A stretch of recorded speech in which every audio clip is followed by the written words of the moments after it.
Hello and welcome to UKC's weekly competition climbing show. It's called In Isolation. Don't judge. We're stuck at home. We had to think of a pun. It's the best we could do.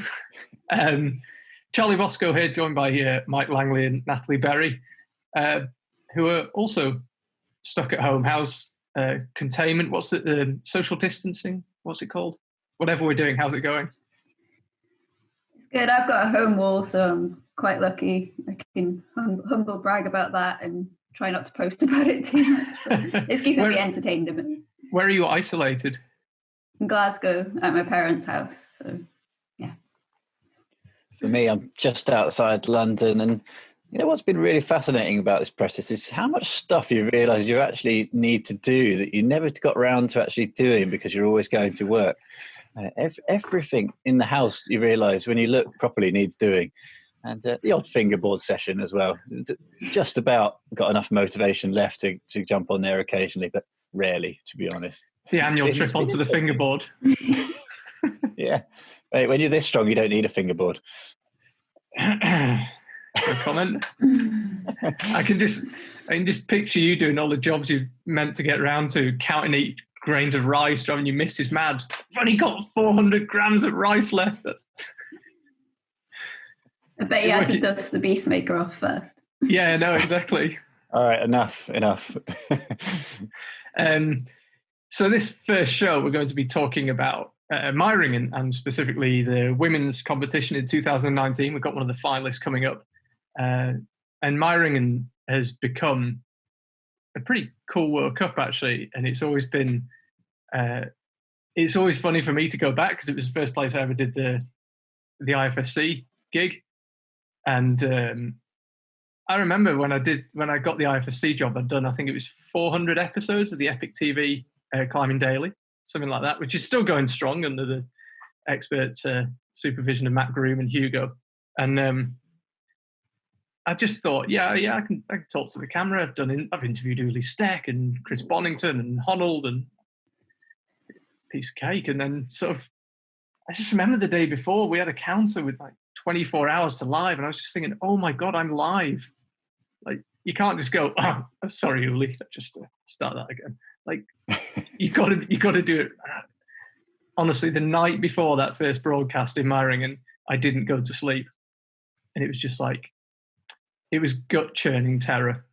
And about an hour before the live stream, I came as close as I've ever come to literally just walking away from something and getting in the car and driving away. And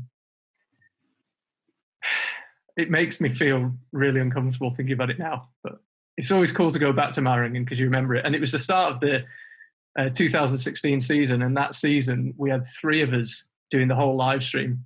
So we would turn up at a venue and we had 8 cameras. And back then, we didn't have the mono cables. Each camera needed 2 cables. So the 3 of us would then install the director's suite, my position for commentary, and then put 16 cables around different parts of the venue, taping them to ceiling beams, like going around with a big ladder and a roll of gaffer tape, drill the wall-mounted cameras, do all the tests, do all the interviews, do the live stream, by which time you're just knackered by the time you get on the live stream, and then take it all down. 2 of us would take it all down, reel in the cables in.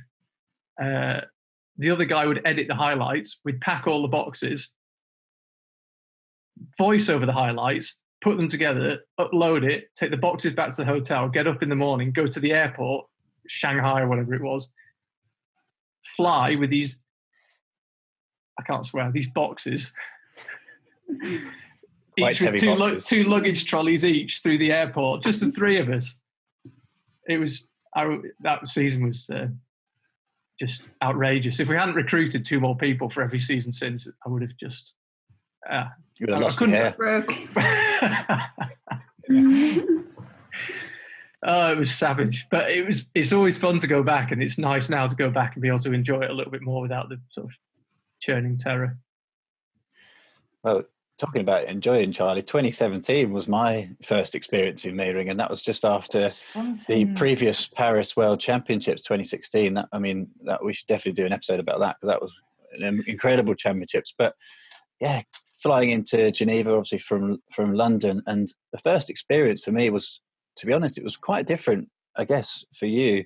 But the train ride up to Meiringen, and many of the people watching would have been on that train ride. It's like this glass-topped train. It's just the most Swiss experience ever. It's absolutely epic through the mountains, past these blue lakes. I just thought, wow, I've really fallen on my feet with this one.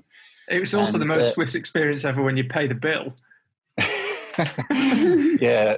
Excuse me? No, I'm going to Meiringen. Yeah, my flight around the world's cheaper than that. But then you arrive into what is essentially, don't forget, I'm from London. London's a pretty big place.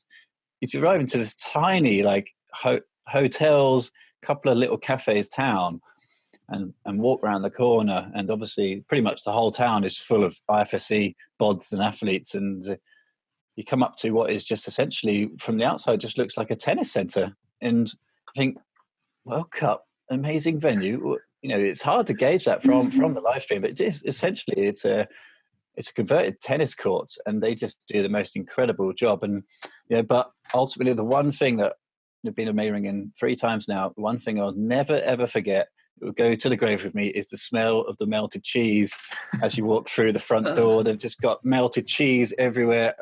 It's not even fondue. I don't know what it is, to be honest. Maybe it is fondue. Someone cheese on toast for £9. That's what it is. Essentially, just the most horrendous burnt cheese on toast. And World Cups aside, there's been some great ones there, but the cheese will stay with me forever. And in 2017, didn't something happen with the fly spots? Some sort of media. Something. I can't remember. There was some controversy with some company called Flow Sports, but maybe we'll talk about that next week when we talk about the men's competition. Could you not have employed some alpine cows to cart all the boxes in for you, like yaks? I tried to get the version of yaks.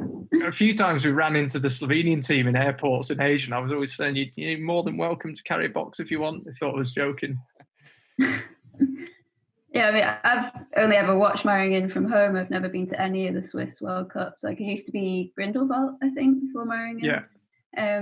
But they always seem to put on a really good show. Like, just watching from home, you can tell that the audience are really backing the climbers, especially if they've got Petra Klingler in the lineup, which they did in 2019. Sure. And I think some of the World Cups you can't always perceive like how big and how excitable the crowd are, but for some reason in Meiringen they always seem to be extra loud, extra crazy, and it really adds to the experience. Like in 2019, I think one of the standout moments was women's problem 2. Just some of the girls who were topping it, everyone got one top in the final, and problem 2 was like one of the most kind of performative bowlers, because you could see everyone's facial expressions as they were going up for the top holds. And I just think it was one of the best Boulder World Cups of 2019, I think. And it was the start of Janja's sweep, and she almost fluffed it at the first. I rewatched the final last night, and she's so close to fluffing it. She started on the back foot, really, because she couldn't top the first boulder, and she opened her finger, and the judges were trying to get her to tape it up, and you could see she was really flustered, and it almost seemed like she was just out of it, like the first go on the second boulder as well. She just didn't seem quite in the right state of mind, but she managed to pull it together, and then that just set the tone for the rest of the season, I guess. Yeah, it was an amazing final. Not that you need to see more of us guys, but have a rewatch if you haven't seen it, or you have seen it before and want to watch it again. I think it's 570,000 views that finals now got. I had a couple more 1,000 views whilst we were there, because it's a really good bit of entertainment, just from a class from the athlete's point of view. It was probably one of the best bit of route settings you ever see in a Boulder final. Really, really, so many stories, so many storylines throughout with the route setting and the performances on the boulders. It's really, really good. Yeah, they did an amazing job getting the level right when they hadn't seen the climbers bouldering since, what was it, September the year before in Innsbruck was the last time they'd seen the climbers competing at IFSC Boulder world level. So amazing stuff. You can always tell when they've done a good job when different people top different boulders, and that's always really exciting from a crowd's perspective or watching at home, you want everyone to get at least one top, and it's even more impressive when there's not one standout easy boulder. Everyone just kind of, the problems are set as a good variety. And ask Adam Under if there's one standout easy boulder. I think it's number 4. Yeah, I mean, I guess that's the exception. But we'll come on to that, I think. Yeah, we'll come on to that. This week we're focusing mainly on the women's competition. We'll talk next week more about the men's and about the route setting in Meiringen, and actually got a very special guest on that front. But for this week, we're talking to one of the finalists from last week, and it's Oceana Mackenzie from Australia, who we caught up with earlier this morning. Oceana, welcome. And these are strange times we're living in. Tell us what the situation's like down in Melbourne. Yeah, it's definitely pretty weird. Like all of the gyms where I am have shut, so I haven't been able to get to the gym, and it's just been pretty intense. Like a few of my sisters have lost their jobs, and it hasn't been a super great time, but I'm doing pretty well, all things considered. Obviously, you were a firm favourite for the Continental Championships. How did it feel when you realised that that's been postponed? Yeah, it was a pretty big shame, especially because I had gone to Innsbruck to train before that comp, but it was definitely the right decision to postpone it. So, yeah. Oceana, I want to ask you, this week it would have been the Meiringen competition. Last year, it was epic for you. It was absolutely brilliant to watch from a viewer's point of view, from a commentator's point of view. You ended up finishing 6th. There was a little bit of controversy about whether it could have been 4th. Mm-hmm. But as an experience, just tell us a little bit about the story. Yeah, about just competing in Meiringen? Finals and being in front of that massive crowd. Yeah, it was totally surreal. Like, I wasn't expecting, I was just stoked to make semis at the first Boulder World Cup of the season. When I first arrived in Meiringen, I was already having a good time because it was snowing. And that was like the first time I'd ever seen snow falling, obviously from Australia. So it was just amazing with the crowd. And the people in finals were super nice and welcoming. So I was having a pretty good time. Yeah. Yeah. What was it like? You mentioned about the people in the finals. I mean, you're in a finals with Shauna, Janja, Keo, Petra, and Fanny. So I think you and Fanny were the only two that weren't either world champions or World Cup season champions. Yeah. What was that like going into ISO and you're next to that lot? I mean, what was that like as a head game? I mean, it was pretty cool. Like, everybody was super friendly and everybody was just having a good time. Like, they're just normal people, but it was definitely a bit intimidating because a lot of them were my idols. Like, I always watched them in finals, like when I wasn't competing. So it was just amazing. Like, it was just cool to see them there. Who did you read the problems with? Were they pretty helpful? Did you share beta and stuff? Yeah, Shauna and Petra, Fanny. I was kind of talking to most of them. We all kind of shared around a bit. Yeah. It's just focusing on the Boulder problems slightly. Well, actually, let's go back a little bit before that, because it was the men's final first in Meiringen. Obviously, IFSC the last couple of seasons has done split finals. This time it was men's first, and then it was the women's competition. That means you had just over 2 hours after observing the boulders to come back out and try and climb. In your first finals, I'm guessing nerves are maybe not. I'm guessing they're probably a pretty big deal. And you've got 2 hours of sitting in isolation with what was like 4,000 people going crazy watching the men's final. Then you have to come out and perform. How was that experience, just kind of being in isolation? You know, we're in isolation now, but that is a very different story to what it was like for you there. Yeah, it was pretty intense, like hearing the crowd and everything. But like I said, everybody was having a pretty good time in ISO. Like, we're just chatting and getting to know each other, and it didn't feel like 2 hours. Have you ever trained for that visualization as a junior? Did you ever go through any kind of mental training for that? I do some like mental training before that, and because I had gone into ISO for the youth competitions, but it wasn't quite the same. I actually think that it's less serious in ISO in the open competitions. So it was actually quite nice. Like, everybody's chatting, so nobody's like like being super intense or anything. So it was actually, it was pretty cool. What's the I rewatched the Meiringen final last night actually. What's the and you were first out. What's the emotion when you come out? I mean, if it was me, to be honest, I would be thinking, "Oh my God, what if I can't get off the floor on any of these boulders?" That would be for me. It would just be fear. What was you strode out and you didn't get the first boulder done. You got the second one done, but what's the emotion when you walk out? It was, I mean, I was trying to just stay focused and just enjoy it. But when I definitely walked out, it was like, oh, that's a lot of people, like huge crowd, lights on me. But after a while, when I was just like getting on the boulders and hearing the crowd, I was just enjoying it. It was really cool. Were you able to enjoy it? Can you actually enjoy it in the moment, or is it afterwards when you? No, I was having a good time on the wall, on the mats, in front of everybody for sure. Yeah. And you topped Boulder 2 on your second attempt, which is really impressive because I don't think many people even get a top in the first finals. So how did it feel?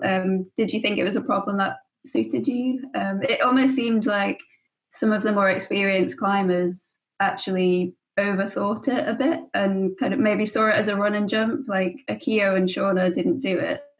But you managed it and you seemed to almost like feel your way through it a bit more and climb a bit more intuitively. Do you think that helped you?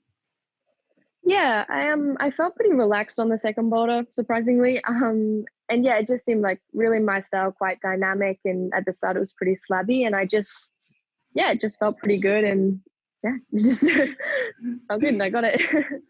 Yeah, it was such a memorable moment. Like I think I remember that before the crack when we were thinking back to my Charlie. No, sorry, I just wanted to jump in. What's it like as the final progresses? You know, you just said you did the second one, and as Natalie mentioned, some of the other climbers, legends of the game, couldn't do it. Is it really hard to stay focused, or do you? Because I remember I was watching the final back, and obviously I knew how it finished, but even watching it back, I'm sort of thinking, "Oh, she could end up on the podium." Does that thought enter your head at the time? Not so much for me, especially because I think it was my first final. I didn't have so many expectations. I didn't really even know how many people had topped the second boulder. I was just like, oh, that's cool. Like I topped the second boulder. I wasn't really thinking about it too much. Yeah. I was just happy I did one. When you went through the 4 boulders and then you sat back at the end of the competition, obviously you must have been buzzing, but how was the level of the climbs compared to what you would have expected? Obviously you've been climbing at a top level for ages, but to be in that final, how did it say compared to a previous semi-final round that you did or a qualifying set of boulders? I think it was, that's a hard question. They seemed pretty similar. It seemed pretty similar, but maybe just slightly more complex, I would say, because you have the previewing before, so you can talk about the beta and discuss it with other people. So and there's also the added pressure of being out there by yourself on the mats with the whole crowd watching you. So it's kind of similar boulders, but a whole different experience, maybe. Yeah. It's always interesting in route setting, people, and us as commentators as well, we try and analyze the difficulty. Sometimes we say, the semi-final round's traditionally the hardest round, and the final round it steps back a bit because of all those extra elements that you just talked about. It's just interesting to gauge it from someone who's been in a World Cup final. Yeah, for sure. Yeah, I mean, even now, like I'm not sure which round is going to be the hardest because sometimes, like the route setters change it all the time because it's hard to know where the athletes are going to be at. So I'm not sure which round would be harder or easier. They always change and move around, really. Yeah, that's a good point. And just, I'm just thinking about your plans now. Natalie mentioned Continentals are cancelled. Where does that leave you now, and what's the plan? I know no one has a plan. We don't know when we're going to be allowed out of our houses, but what's the plan for you? Yeah, so I'm pretty lucky because I have a home wall in my garage. But at the moment, it's just kind of staying active, doing things, trying to socialize through the phone, trying to keep it as normal as possible while obviously being in these circumstances. I've seen your home wall on Instagram. It's quite impressive. It's probably one of the best home walls I've seen.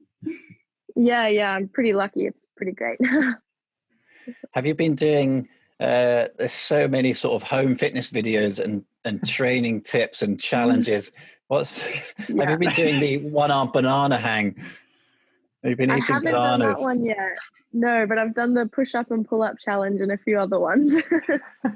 It's pretty cool to see everybody trying to get in doing some things and spreading it around for everybody, keeping it light, which is nice. You've been giving the yoga a go, Mike. Oh yeah, handstands. I'm all about the handstands. Yeah. The problem is the ceiling isn't high enough. My feet keep touching the ceiling. The one I saw was the toilet roll challenge. You seen that? Oh yeah, I have seen that one. you have to squeeze as many toilet rolls as you can stacked on top of each other in between your feet, and then do a pull up and then put them back down on the ground. Oh, that's a different one. I've only seen the one where people use it as like a soccer ball. But no, I haven't seen that. Who was it? It was Luca Fonda, Slovenian coach photographer. Yeah. You put one on the ground, you stack the others on top of it, squeeze the bottom one, and that's you got to. But don't forget, Charlie, challenge. I'm in southern England. There isn't any toilet rolls anywhere to be seen. You have to go out with a balaclava at night and steal some from the neighbours. Is that going on in Australia? Are you on full lockdown? Yeah, pretty much. I think we just went to stage 3 today. What stage 3? We don't have stages. No. Oh, okay. I'm not totally sure on the exact rules, but it means like you can only leave your house for the essentials. So if you're going to the doctor or going to the supermarket or going for a walk, things like that. Yeah. We definitely went through we're getting better with the toilet paper, but when I first got back from my trip from Europe, there was absolutely none in the stores. Like, empty. Were you over in Europe training? Yes, I was there from when was it? I was almost there for 2 months at the start of the year, training in Innsbruck, Austria.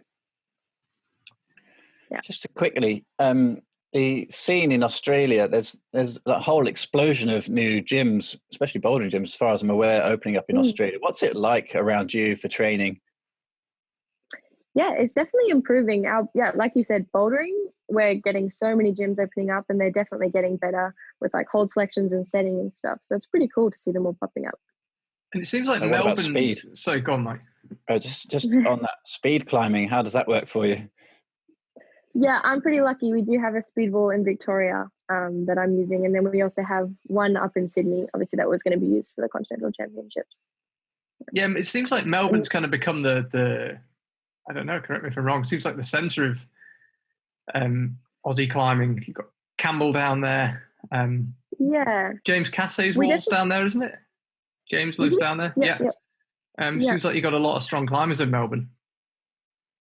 Yeah, I think we do have a big population of the open team. I guess the main ones would be like Sydney, Melbourne, and Queensland have the most competitors. Yeah.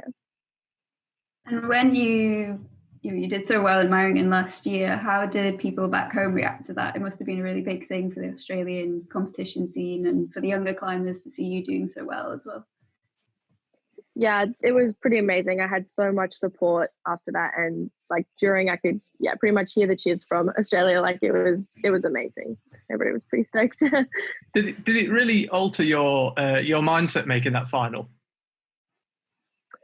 Yeah, it definitely made me realize like it really just depends on your mindset and the set of boulders. Like, and I think last season was a good example that like so many new people made the finals last season, and it's just it totally depends on the round and how you're thinking and stuff like that. It was cool to see.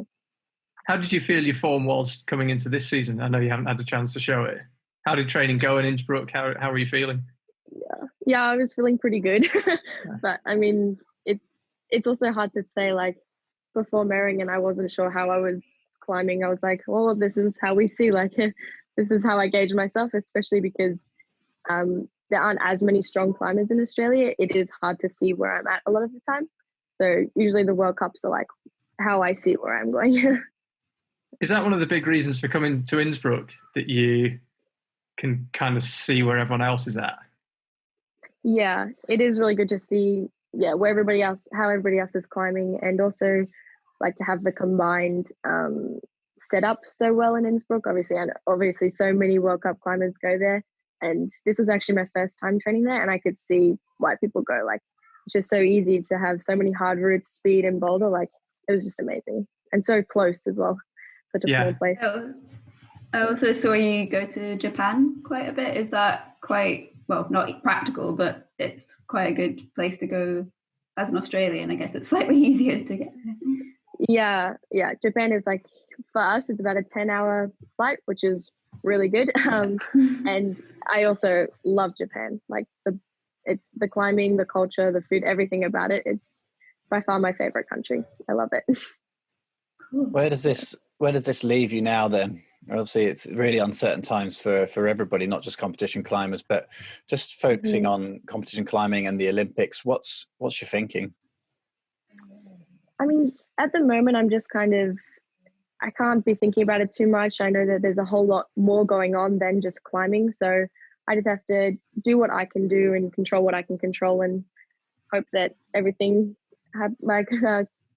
fixes itself quickly, really, and do what we can. And yeah, but I'll be just still trying to train as much as possible at home and see how it goes. Hey, good luck. Thank you. And thank you very much for calling. What time? Oh, it's quite a civilized time for you, right? Yeah, it's about almost 7:30 p.m. Just almost, well, probably not for you. I was about to say wine o'clock is long since past at 7:30. Yeah. Not for you every hour's wine o'clock for you. Yeah, exactly. It's creeping forward, isn't it? That's the problem with this lockdown. Yeah. Well. As long as we stay after midday, it's all good. But thank you very much for your time. Really good to talk and relive that amazing day. Yeah, almost a year ago to the day. Yeah, thank you so much for calling and for letting me join in. Thanks, Oceana, for the call. And well done for not having a glass of wine by 7:30 at night. That is so far past my isolation record. It's not even true. Mike, Natalie, thanks a lot for calling in, and we'll speak next week about the men's competition. What you got planned? A lot of socialising going on in next week. Well, supermarket visits. Yeah. Mike's on the bug roll counting. I'm going out. I've got my balaclava and my night vision goggles. I'm going out to get some toilet paper. It's just a normal Saturday night for you. Toilet paper hunting. Yeah, sorry, we'll leave it there. All right. In the woods, in the countryside. Okay, this is straying really so far into inappropriate that will. All right, we'll speak to you next week, be debriefing the Meiringen men's final. So if you want some homework, you can do the same homework we're doing, which is rewatching that Meiringen men's final. And we'll speak to you next week about all things 2019 final in Meiringen, 2018 final, and route setting. As I say, very special guests. We'll speak to you then.